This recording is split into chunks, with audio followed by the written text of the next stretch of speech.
Madbouli hails strong relations with the UAE. Foreign Minister Sameh Shoukry discusses Libyan situation with UN envoy.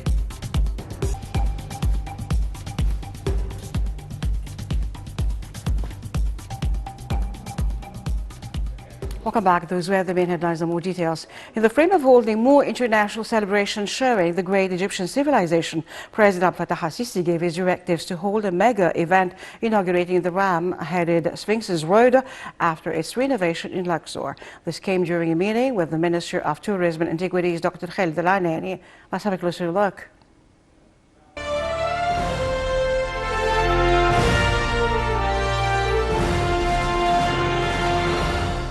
President Abdel Fattah al-Sisi met on Saturday with Minister of Tourism and Antiquities Dr. Khalid al-Anani. Presidential spokesperson Ambassador Bassam Radi said the head of state gave his directives to hold a mega event celebrating the inauguration of the ram-headed Sphinx Road in Luxor, resuming the state's path of holding international events, propagating for Egypt's soft power and reflecting the richness of Luxor as a unique tourism destination.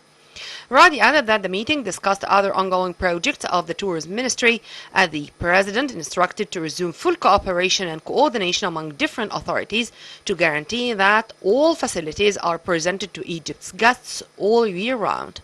For his part, Al-Anani reviewed his ministry's current activities and projects and the measures taken to make the maximum benefit from Egypt's tourism sites coinciding with the start of the winter season.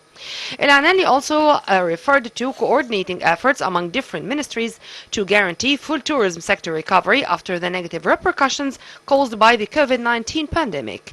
The President, meanwhile, also instructed to afford more medical teams in different airports for COVID-19 checks on tourists upon their demand. Al-Anani also briefed the President on the international activities of the ministry, including participating in international expos, as well as his latest visit to UNESCO and meeting with its high-ranking officials, topping the list its manager, as he reviewed with them the state's efforts in the antiquities and museum files.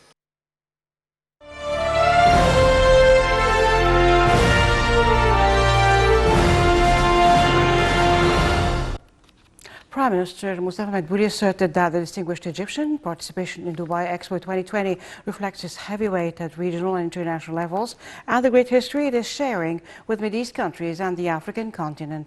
Madbouli's remarks came at a conference on the sidelines of the international exhibition in the UAE on Saturday.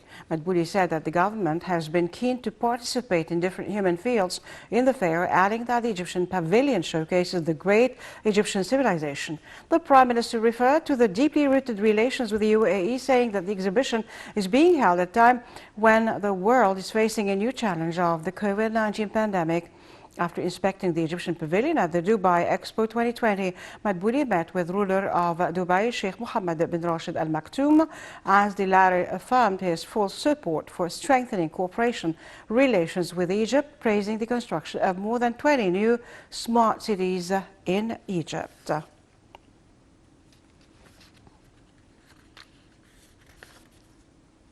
Foreign Minister Sameh Shoukry held talks on Saturday with UN Special Envoy for Libya, Jan Kubis, currently in an official visit to Cairo, Egypt.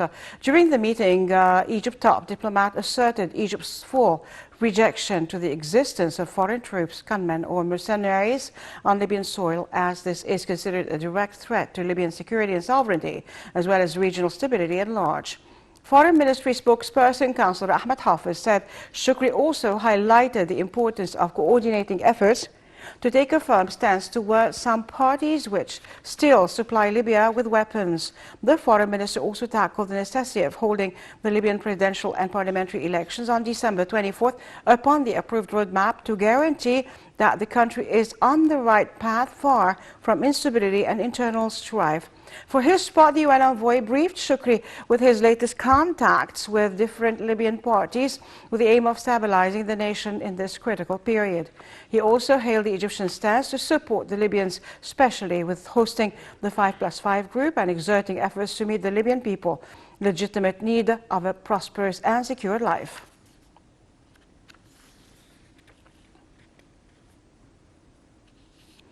Ministry of Defense and Military Production Lieutenant General Mohammed Zaki witnessed on Saturday the graduation ceremony of new batches of the Armed Forces Health Institutes.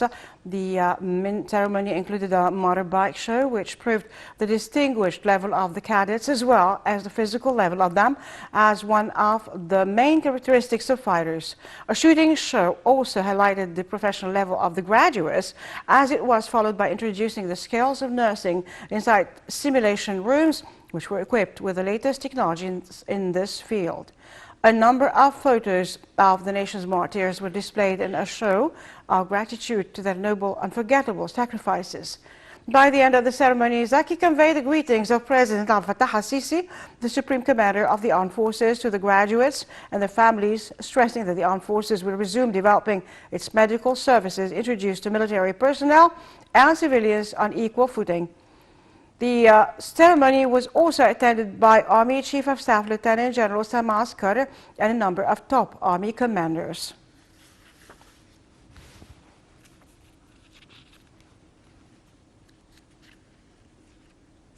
The United Nations and the United States urged Sudan's military council to allow pro-democracy protests Saturday.